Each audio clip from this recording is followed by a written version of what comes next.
Hello, j'espère que vous allez bien. On est aujourd'hui le 30 avril 2024, il est 5h50. On va regarder aujourd'hui, donc j'ai pas fait de market review hier hein, parce que en gros l'analyse que j'ai postée, le weekly review de samedi restait d'actualité.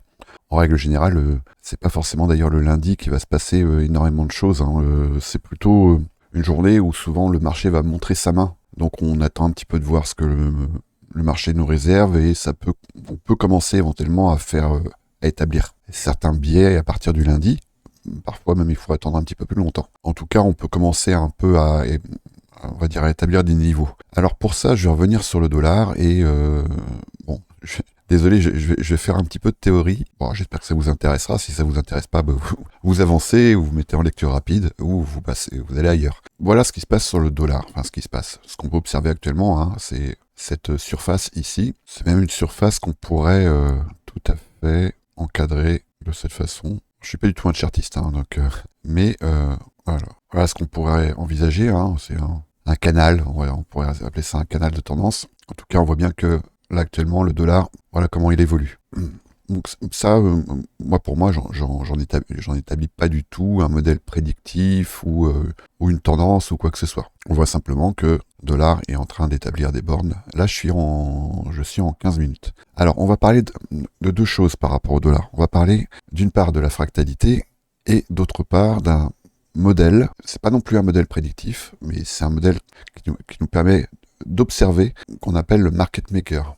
Alors le ICT l'a appelé le MMXM, le X étant une variable qu'on va pouvoir remplacer par S pour sell et B pardon pour buy, donc vente ou achat. Je l'ai préparé par ici, le voilà. Donc bon, c'est un dérivé des patterns de Wyckoff, hein, que vous pourrez aller consulter évidemment parce que Wyckoff comment dire, ce sont des patterns qui ont été beaucoup documentés. C'est pas les sources qui vont manquer.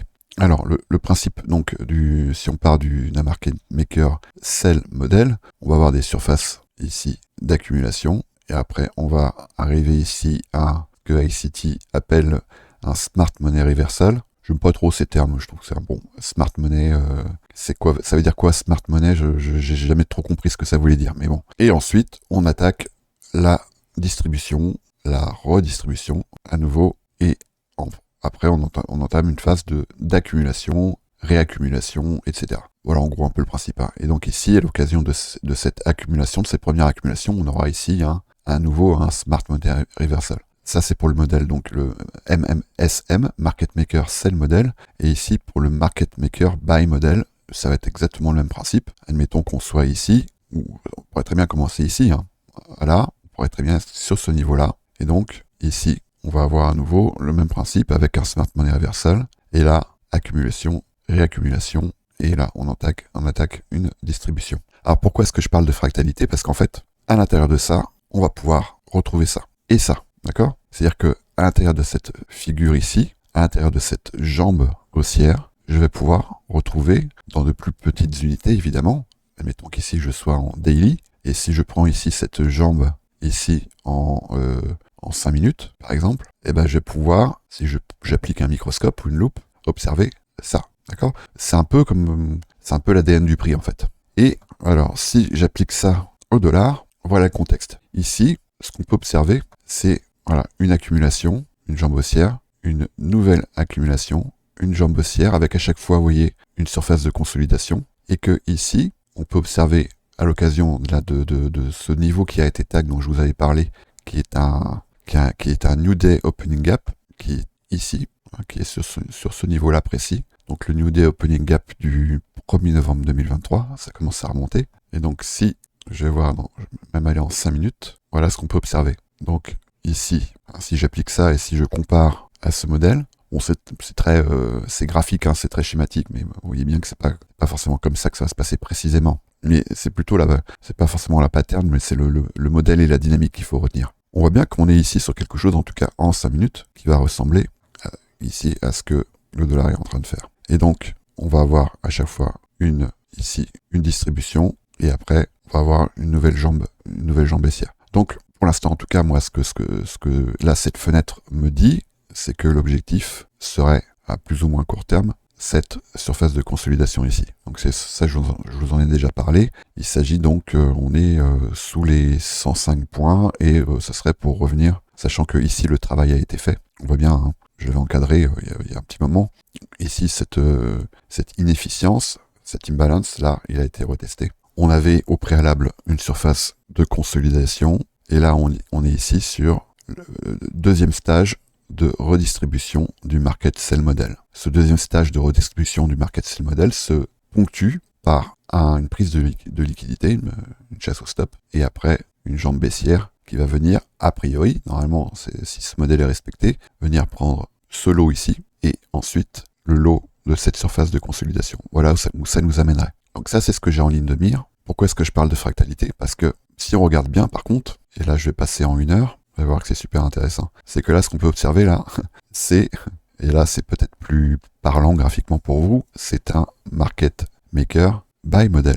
On voit bien qu'ici, on a un smart money reversal qui a été retesté ici, accumulation, distribution, accumulation, distribution. Ici, on a eu le fameux spring et on continue notre chemin vers une distribution. Et donc, ce que je vous ai montré ici en 5 minutes, qui à mon avis est toujours d'actualité, je pense que si on vient ici, alors peut-être même plus bas, si on y va, je dis bien si, c'est vraiment important. Si on vient ici, ça pourrait être ensuite pour amener ce market maker buy model à sa maturité, et sa maturité serait la prise de liquidité de cette surface de consolidation ici. Donc ça, c'est en 1 heure. Donc ça nous amènerait, auquel cas, bien plus haut, ça nous amènerait vers les 107 points. Je continue la fractalité parce que, et cette fois-ci, je vais aller en daily. Je ne sais pas si on commence à le voir en weekly ou pas. Non, pour l'instant, je vais rester en daily. Chaque chose en son temps. Bon, je reviendrai sur le weekly ensuite. Bon, ici, j'avais indiqué, là, on voit bien les quarterly shifts. En daily, on voit ici quelque chose qui pourrait ressembler, je reviens à mon modèle, quelque chose qui pourrait ressembler à un market maker sell model, MMSM. Et on serait ici.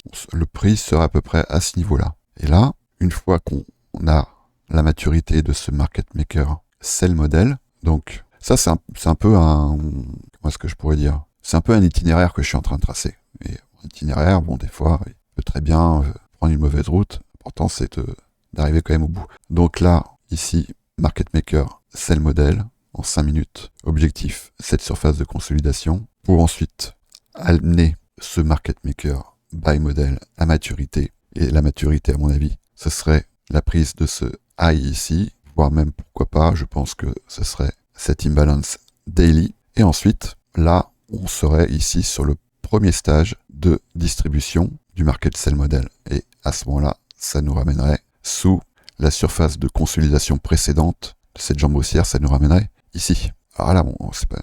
si c'est le cas, c'est pas pour tout de suite. D'accord? Voilà la fractalité. Voilà ce qui fait que je suis capable sur un même asset d'être sur une unité de temps baissier, sur une autre un peu plus large haussier et sur une autre encore un peu plus large baissier à nouveau. D'accord? Donc ça, éventuellement, ça peut nous donner... ça peut, et j'ai après détaillé pourquoi je dis bien ça peut nous donner aussi un cap pour les risk-on. Je dis bien ça peut parce que vous voyez bien, notamment à l'occasion de cette jambe haussière, là je vais retourner en 5 minutes, celle-ci, je crois, si je ne m'abuse, non, c'était celle-ci. Okay. À cette occasion, on a également assisté, prendre le SP500, à une jambe haussière sur le SP500, simultanée au dollar. Et donc je vous avais expliqué lors de mon dernier market review qu'on pouvait très bien observer. Donc voilà ce que j'avais posté sur le trône. Ça c'est un extrait que j'avais pris d'un market review de ICT qui datait de juin 2023. Bon, à la rigueur, regardez, hein, ça c'est sur mon market review du 26 avril ou du 27. Je sais plus le 26 ou 27, je crois que c'est le 26. Donc il y a en gros qu'on peut avoir une corrélation positive. Normalement, on a plutôt une corrélation négative entre le dollar et les risk-on. Lorsqu'on a une corrélation positive, si le dollar monte et que les risk-on montent, on va plutôt s'attendre à ce que la hausse, elle soit contenue. Vous voyez ici, l'élan est généralement limité. Donc, mais ça veut quand même bien dire qu'on peut tout à fait avoir un dollar qui monte et des risk-on qui montent. Donc, c'est pas parce qu'on a dressé un cap avec le dollar que on va forcément avoir dressé un cap sur les assets risk-on sur lesquels on est engagé. Donc il faut quand même bien faire attention à ça. Ça reste un biais qu'on va pouvoir se faire avec le dollar, mais c'est pas du tout ça qui va nous dire s'il faut acheter ou vendre. L'inverse est vrai également, c'est-à-dire qu'on peut tout à fait avoir ce qu'on appelle un crack en corrélation, c'est-à-dire un dollar qui baisse, qui peut même baisser beaucoup, et des risk-on qui baissent aussi, mais à ce moment-là, à partir du moment où on aura une corrélation positive avec un dollar qui baisse, on va observer cette fois-ci un effet décuplé de la baisse sur les risk-on. Et donc, c'est là qu'on peut observer des sell-off des fois assez impressionnants, y compris sur les indices. Hein. On peut se retrouver avec comme ça des journées à moins 2, moins 3%, ça peut arriver. C'est assez rare, mais ça peut arriver. Sans compter évidemment les Black Swan, où on pourra observer également à certains moments une chute du dollar. Ça veut dire quoi, une chute du dollar? Ça veut dire que le dollar se déprécie contre d'autres monnaies, en l'occurrence l'euro, la livre sterling, le yen, le franc suisse, et il y en a d'autres, hein, mais bon, ça c'est les principales, qui elles-mêmes peuvent très bien s'effondrer également. Donc ça peut aussi vouloir dire qu'on a un stress de l'économie tout entière. Donc ça peut être le signe aussi de quelque chose de systémique. Donc bon, il faut quand même bien faire attention. Mais en tout cas, voilà. Là ici, j'ai dressé un peu un contexte par rapport au dollar. Maintenant, si je vais sur le Bitcoin, là, donc j'ai parlé du prix. Maintenant, il y a un autre point sur lequel je voulais également vous parler, c'est que une chart, c'est quoi? Une chart, c'est ordonné. Le Y, c'est quoi? C'est le prix. Le prix, il n'a que deux directions possibles. Il va monter ou il va descendre. C'est tout ce qu'il sait faire, le prix. Et on a ici en ordonnée, donc la variable Y, ça va être le temps. Et c'est vrai que de ce que je vois, notamment sur Crypto Twitter et puis sur la plupart des analyses, c'est qu'on parle quand même beaucoup du prix. Alors évidemment, c'est important parce que le prix, c'est ce qui fait qu'on est capable d'acheter à un certain prix et revendre à un autre, ou de spéculer sur la baisse d'un actif et de faire de l'argent sur le fait que ce pari ait été gagnant. C'est-à-dire qu'on achète à un prix et on vend à un prix, on vend un découvert et on rachète un prix plus bas. Et du coup, on dégage des bénéfices de ça. Mais il ne faut pas sous-estimer la variable temps dans cette équation. Et c'est ce qui s'était passé notamment, je vous en ai déjà parlé, ici. Parce que souvent, on se représente un bear market comme cette surface. Voilà. Si on demande à quelqu'un, dessine-moi un bear market, voilà, 9% sur 10, voilà ce qu'elles vont dessiner. Elles vont dessiner une jambe baissière. Oui, alors oui, effectivement, bear market, le prix baisse. Mais il y a une variable temporelle qui est vraiment très importante, c'est celle-ci. C'est le fait que le prix ne fasse rien, il ne fait ni monter ni descendre, mais par contre, il va épuiser ses intervenants. Parce qu'en fait, il y a une chose que les traders détestent, les spéculateurs détestent, c'est l'inaction. Et ça, c'est quelque chose qui va presque davantage épuiser le trader qu'un prix qui baisse. Parce qu'un prix qui baisse, à la rigueur, on peut spéculer sur un prix qui baisse. Un prix qui baisse, ça veut dire quoi? Ça veut dire qu'il y a quand même de la volatilité. Par contre, un prix qui fait rien, il n'y a rien. Il n'y a rien du tout. Le prix, il ne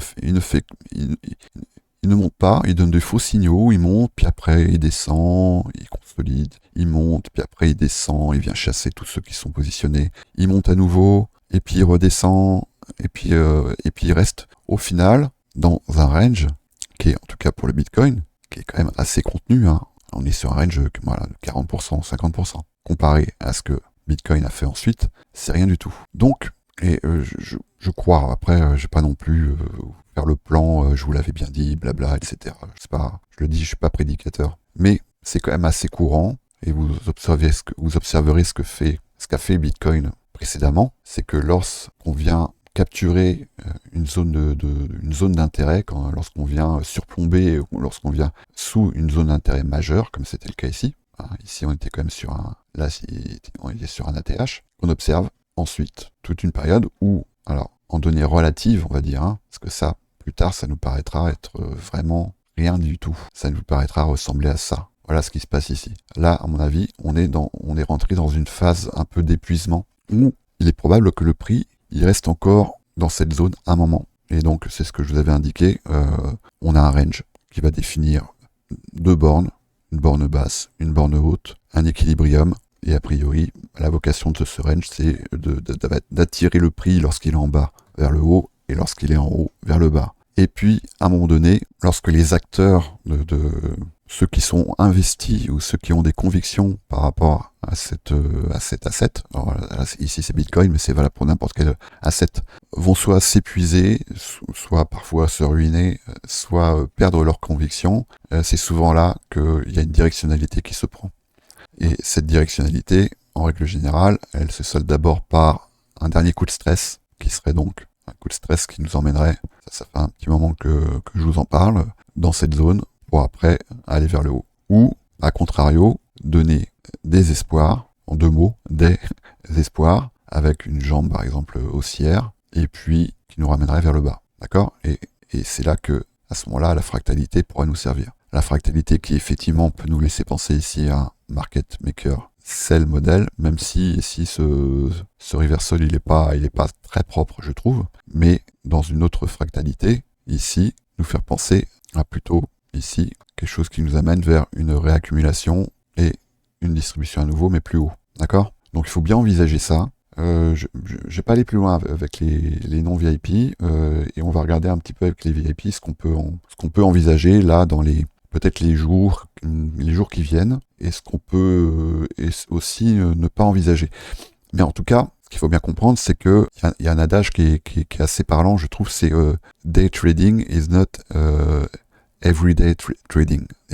En gros, le day trading, ça veut pas dire un trading de tous les jours. Ça veut dire qu'on va trader avec un horizon temporel, avec une variable temporelle de référence. En l'occurrence, là ici, la variable temporelle, ça va être une journée, et la variable temporelle d'intervention, ça va être entre le 1 minute pour les scalpers et le 15 minutes, voire pourquoi pas le 1 heure pour pour ceux qui sont plutôt qui ont un tempérament un peu de swing trading court terme, on va dire. Mais en règle générale, c'est plutôt du 5 minutes, 15 minutes. Voilà. Ici, moi, je pense qu'on est entré dans une dimension temporelle du trading qui est celle de l'épuisement. L'épuisement qui va pousser les acteurs en tout cas ceux qui sont plus impatients, à ne pas rester actifs, à s'engager et à donner leur argent au marché, en fait, en gros. Moi, je pense qu'ici, on est dans un endroit où c'est idéal pour donner son argent au marché. Donc, ça veut dire que c'est pas forcément une bonne idée de trader, en fait. Trader, c'est lorsqu'on a des conditions qui se présentent.